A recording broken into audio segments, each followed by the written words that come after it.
आपण मैंने देखिथे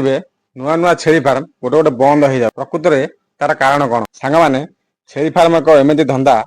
जहाँ को आपण मैंने पूरा तयार सह करिया पड़ी था जो चाषी भाई मैंने अलग जगार देखिकी छेली फार्म कर से फार्मर फेल होवार चांस अधिक थाए कारण छेली चाष आपन धैर्य रखा पड़ी था